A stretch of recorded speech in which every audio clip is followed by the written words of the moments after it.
That's a pretty good first year.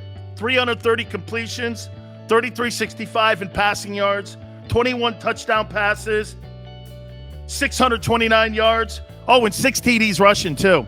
That's a pretty damn good year. Now let's compare it to Jalen here.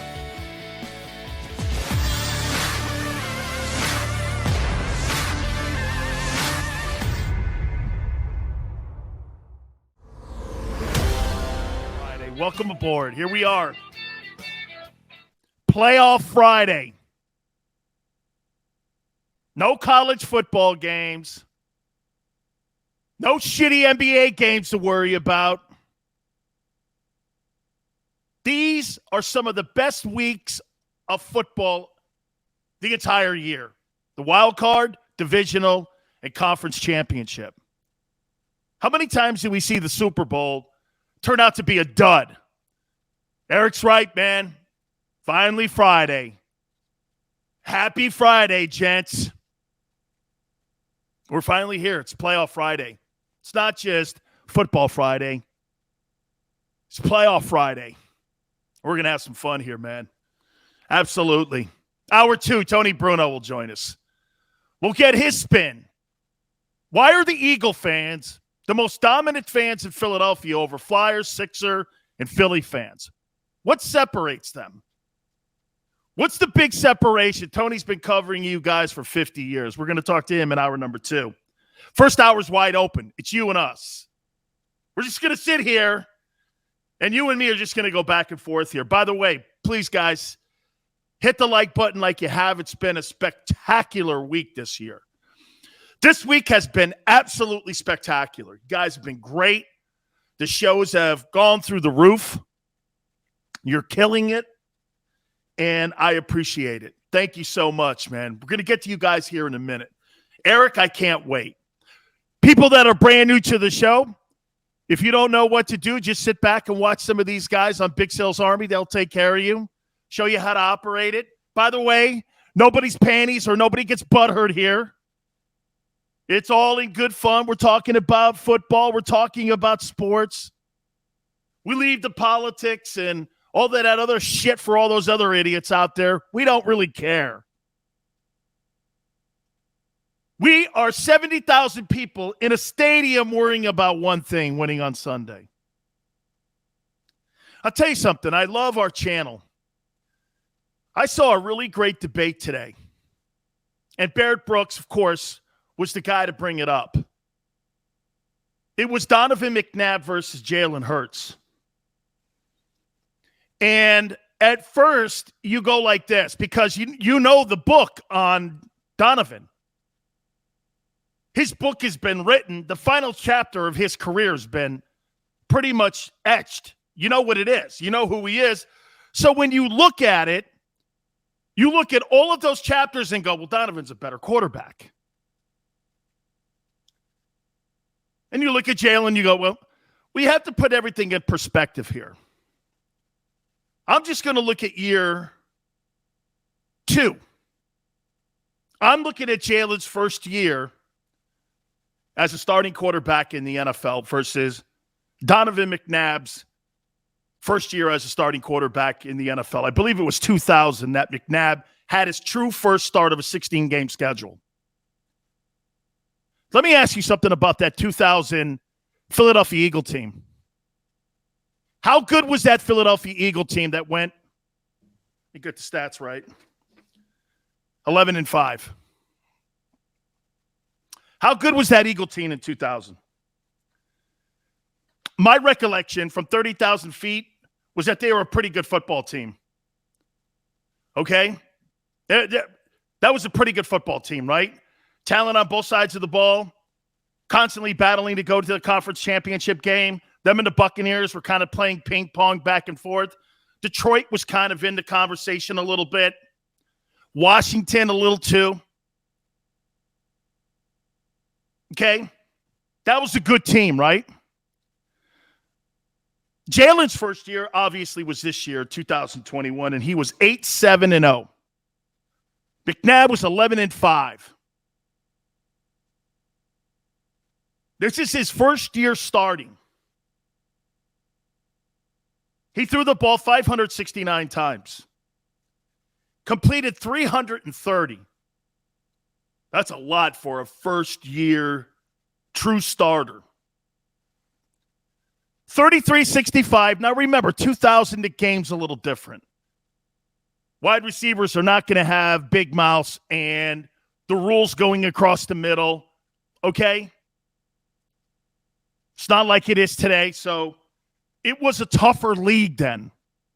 You had to do tougher things to move the sticks back in that time. Is that fair? 33-65 is not bad in passing yards. 21 touchdown passes.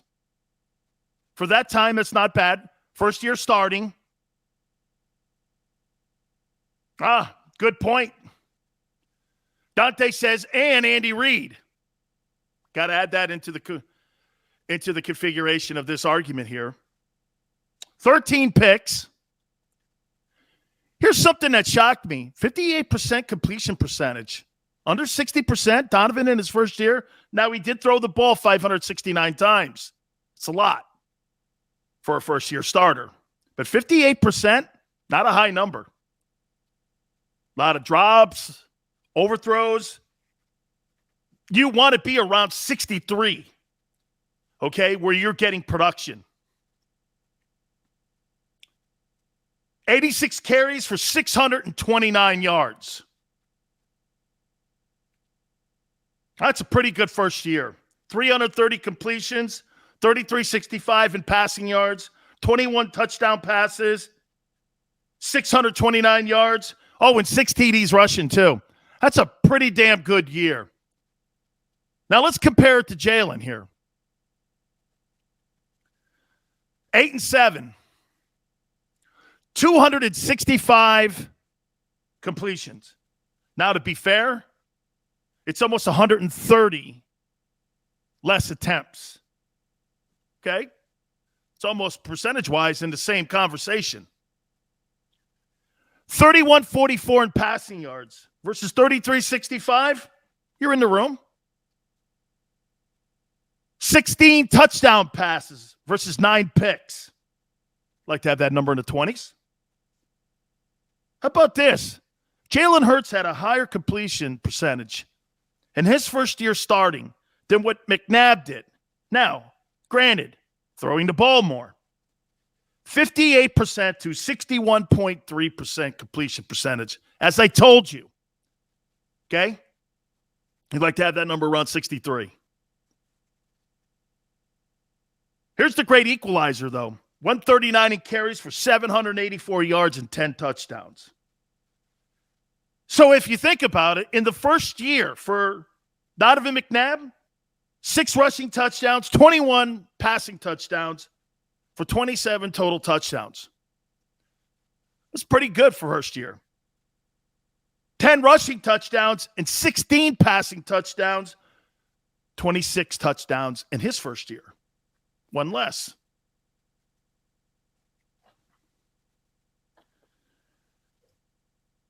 Will he have a better career than Donovan McNabb? Paul, I'll get to that. I'll get to Lane. I'm making a point here.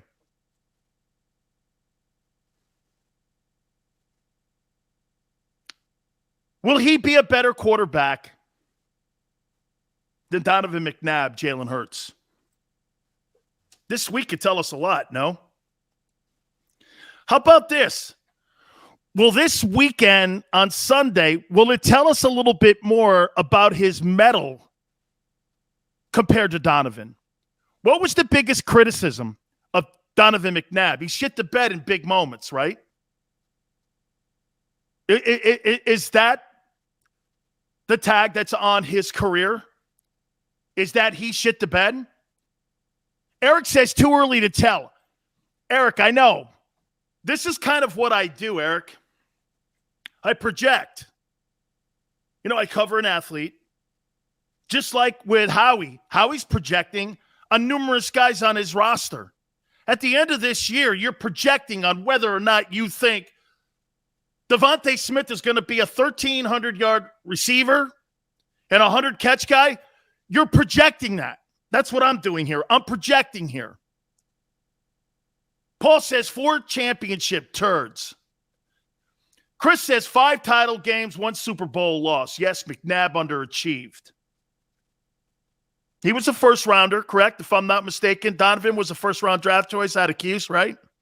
I may be wrong on that. Okay. I look at Jalen Hurts here. Why do we look at these numbers with Jalen and go like this? Boy, I'll tell you something. It's closer than I thought. Isn't it? It's closer than I thought. I thought Donovan McNabb was a 10-time better quarterback at the beginning of his career versus Jalen Hurts. I really did. I thought it wasn't going to be close. Now, the coaching staff on that 2000 team, Jim Johnson, Andy Reid, there were a boatload of great coaches on that coaching staff. And the league, you didn't have the movement that you have today, right? Free agency wasn't that truly big of a deal yet. Where I'm going is that teams pretty much stayed intact. Big salaries would have a guy leave here or there, but you don't see the exoduses that you see that we have today, right? You don't see those exoduses. Now listen, guys, hit the like button. You know what I do? I go back and forth, okay? And we sit around and we debate these type of topics. Chalk It Up Sports Philly, first round, second pick. McNabb was inaccurate as a rookie. Backyard Birds, McNabb had better receivers and a stacked coaching staff. Matt P., Andy was smart and got a veteran DC unlike the Eagles with Gannon. Well, that's going to be put to the test on Sunday versus Brady for sure. Donovan got booed draft day and never got over it, even today. I think that sensitivity is what really hurt him in championship moments. Whereas I don't think – how about this? I'll give you one intangible that I think Jalen Hurts has over Donovan McNabb right now. You know what that is? I think he's mentally tougher. Is that fair to say? You guys can criticize me all you want here. I say Jalen Hurts has been schooled because of what happened at Alabama, what people said about him, how he had to deal with that Wentz nightmare last year, how he had to deal with the 2-5 start and people saying he couldn't hit the broadside of a barn. Big Chris says 04 was a killer. Is that the loss to the Bucks? Brandon, thanks for coming aboard.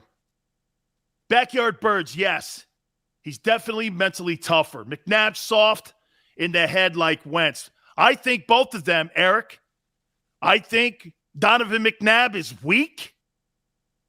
And I think Carson Wentz is weak.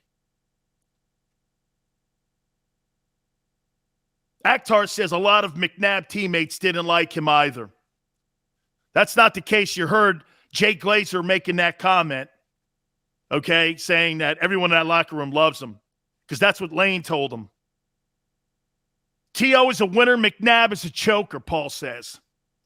Drew says 04 was Super Bowl year. Okay. 02 season was the one that they lost to the Bucks. The Bucks went on in 02 to go on and win the Super Bowl. Okay. Chris, 04 lost to the Patriots. Got it. Chris Ward, facts. Timothy, I agree. T.O. is an Eagle great.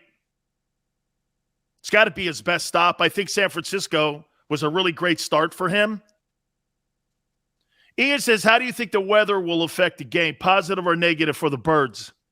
Hey, you know, I hear people saying that it's going to favor the Buccaneers. I'm like this. I don't know. If it's wet out, I think running the ball always is the advantage. Why would I want to throw the ball in the air? Tip passes, slippery footballs, especially if it's a torrential downpour, which is normally known this time of year in Tampa. I lived there for 20 years, played there for 3, so I kind of get the whole deal. I know what it's like there, man. and their torrential downpours.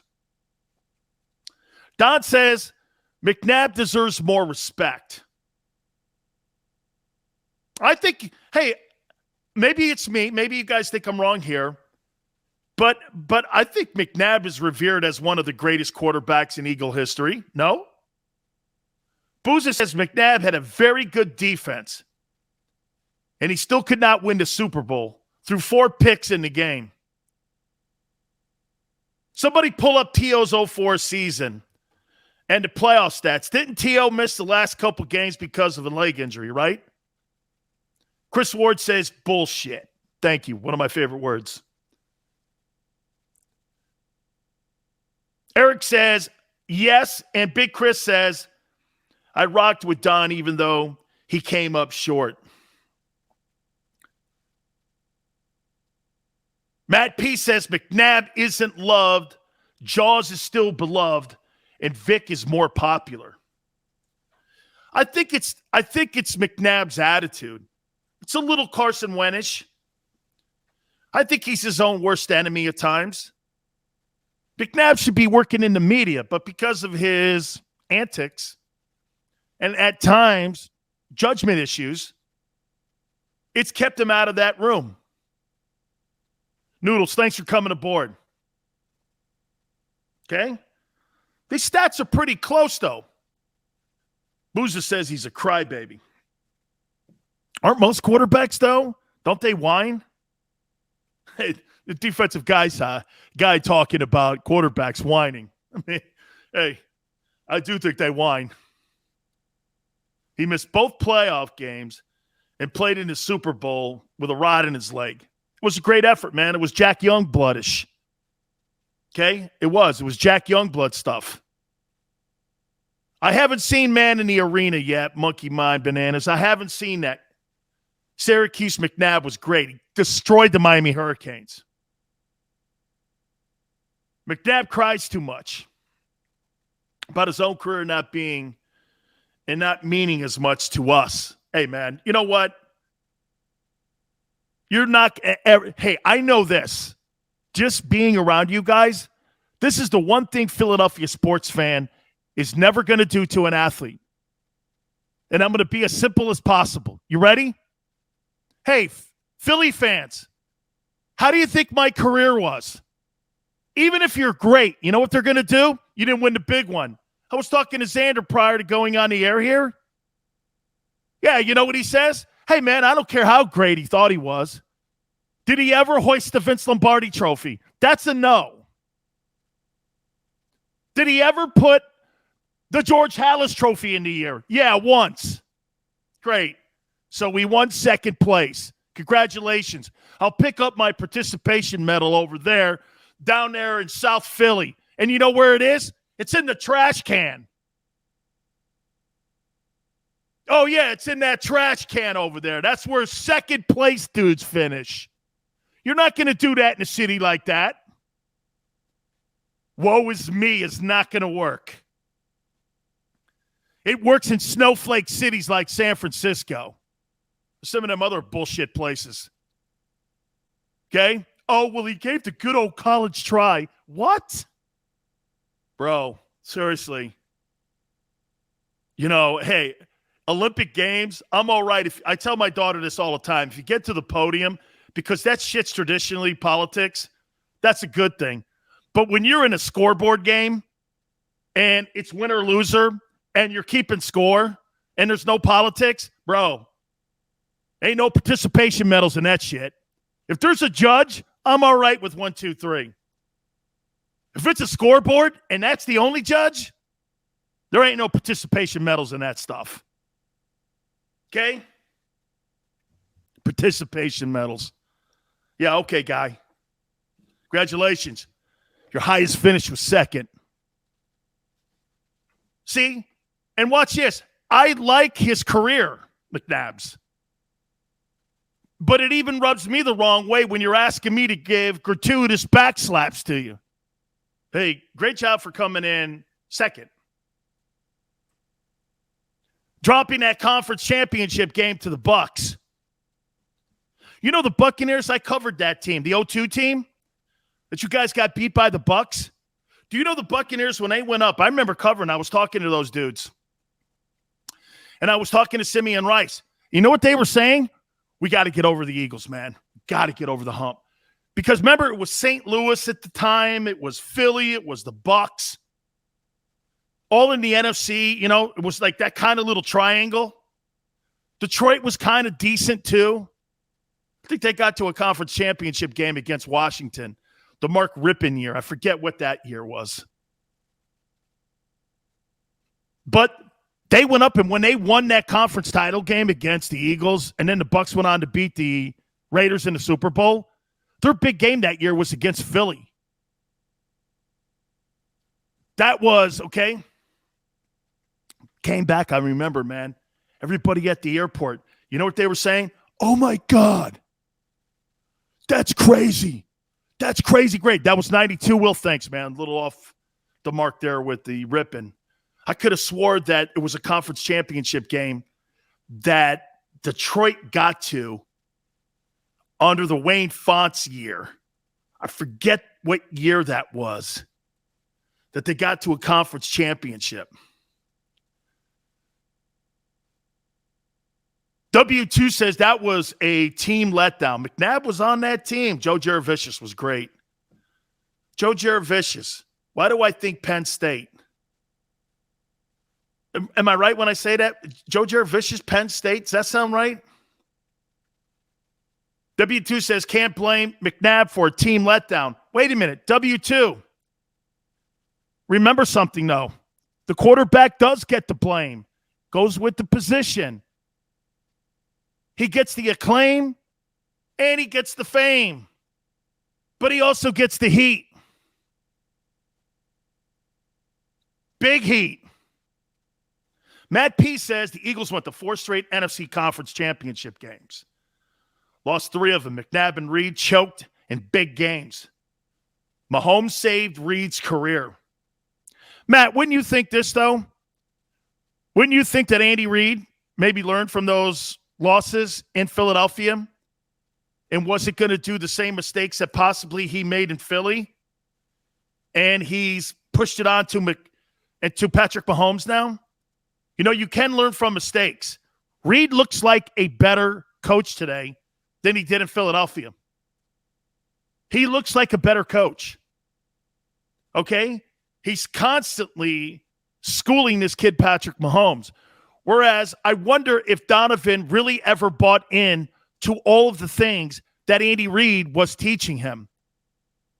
Didn't there always seem to be kind of like a little conflict between those two? I don't get that sense with Patrick and Andy Reid. I think there's more of a dialogue. Now, maybe that's Reid growing as a coach too.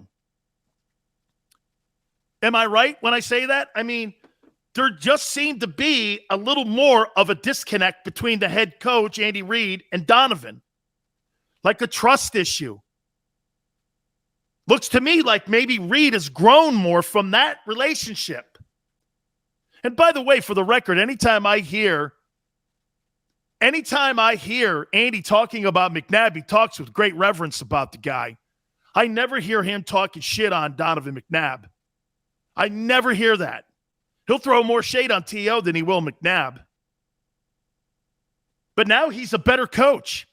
His communication skills, I mean, Andy goes and sits over next to Patrick Mahomes after a series, good or bad. And they sit and talk about what they just saw. Andy comes up with more play. I never really saw all of that much with McNabb and Reid. Am I right when I say that? Again, an observation from 30,000 feet for me. Yeah, but Eric, you can't have that. You see, Eric says this. That's not Reid's style. Well, let me show you something, Eric, on a coach that changed. And he was an old school guy. You ready? So, Don Shula had Bob Greasy.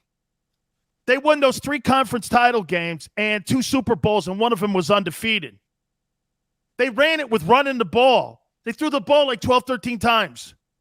He gets Marino. He changes his entire philosophy and airs it out, changes the NFL. Pull a lot of the things that Eric Coryell was doing in San Diego at the time and put him in the Miami Dolphin offense with a West Coast style. It was more spread out. He changed because he had to adapt to the talent around him and the type of player around him. Big Chris says Reid couldn't stop the circus and keep players in line. You know what, though, Chris? That's who you draft. You've got to have some character, man, to be on my football team. True about Shula. Yeah, Shula changed his entire makeup because of the people around him. Reid, I think, has changed his approach. How about this? If Donovan McNabb had Kansas City Andy Reid, let me ask you something here. We'll get into Sunday's game, I promise. If Donovan McNabb had Kansas City Andy Reid, would Donovan McNabb have won one of those Super Bowls? What do you think? The guy you see in Kansas City, the guy you see coaching today, by the way, that Kansas City team, I think is just as talented as that 2000 Eagle team. Plus, look at the coaching staff. Look at the coaching staff the Eagles had in 2000. Okay? Eric Bieniemy versus Andy Reid. I don't know. Jim Johnson as your D coordinator. I don't know. I'm pretty good with that. Charles says we should have won all three, Sills. Akhtar, he's a Hall of Fame guy. He's going to Canton. Brooks and Johnson cost us wins. How come nobody talks about that? Oh, Cole, Andy Reid's son died in training camp. I remember that story. And by the way, a lot of assholes in the media were painting that story very ugly. I felt for Coach. I texted him. Rep Jim Johnson. Boozum, one of the finest defensive coordinators of all time. Absolutely, man. Bud Carson, him. God, man, he is in that line of some of the greatest coordinators of all time. I'll tell you what, Buddy Ryan, too. Tremendous coordinator. Andy Reid changed with the loss of his son. Okay? Nick. Different guy you're seeing Kansas City right now, right? More compassionate? More of a coach? Bob says, I think Westbrook and Trotter injuries really hurt us. Noodle. He was the GOAT. God, he was great.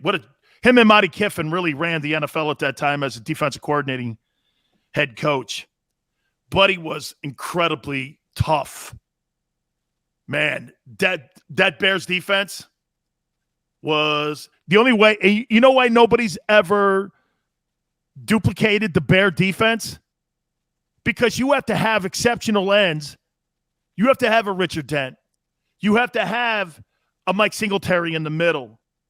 You have to have a Dave Durson. You have to have guys like that on your team to run defense. Wilbur Marshall, them dudes. Ron Rivera. Otis Wilson, those dudes. A great group. The reason you haven't seen that style of defense because you got to have that collection of people, and in today's NFL, you can't afford it. I keep telling Seth to apply for the job. A lot of commitment to be a coach in the NFL today. KC, Reid, and number 5 would have had a dynasty.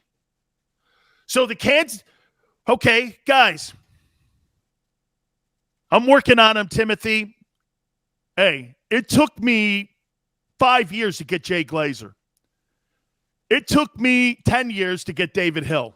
I got him. I always get my man. We got The Rock coming too. Got to be patient. You Philly guys, man. Patience is not a virtue. It's a good thing, though, too. Okay? It's a good thing. Dick LeBeau, man. Philiopolis, I was thinking I couldn't bring the name back, man. Okay? I couldn't bring the name back. He's a freaking great coordinator.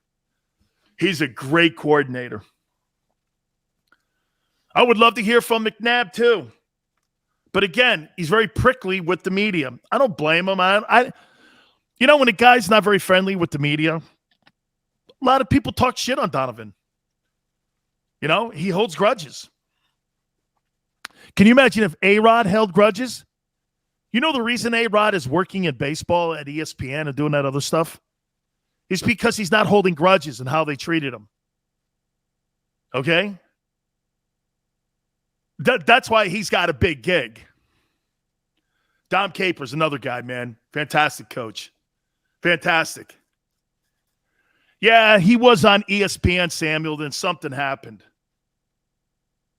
How does everyone feel about Marino? Underachiever. Get this, guys. I used to say this down with the Miami media. You ready for this? Whose resume would you rather have, Bob Greasy's or Dan Marino's? Real quick, whose resume would you rather have? Whose resume would you rather have, Dan Marino's or Bob Greasy's? I used to get killed for this in South Florida. Matt says Greasy. Well, Greasy's got 3 AFC championship rings, 2 Super Bowl rings. He was the quarterback of an undefeated football team. And he went to the Hall of Fame, and he's got a gold jacket like Marino. Okay? And now that all of Marino's records have been broken, whose resume looks bigger? Yeah, but Bob only threw the ball 15 to 20 times. I'm talking about resumes. It's not just about stats. It's not about stats. It's about winning in the postseason. How about this? When you look at guys like Julian Edelman, people go, he's not a Hall of Famer. That's a Hall of Fame postseason career, though, isn't it? He's a conflict. Because during a regular year, you're looking at a guy, I don't even know if he's got 900 catches. But you look at Edelman and you go like this. This guy's a Super Bowl MVP. Lynn Swann won that. Right? All right. Eagles and Bucks. Can it get done? Boy, I'll tell you something, man. You guys drove the point home. You guys were right. And I couldn't have been more wrong. I'll tell you what that is. Guys, hit the like button. Please bang on that, baby. And you keep it right here on the National Football Show.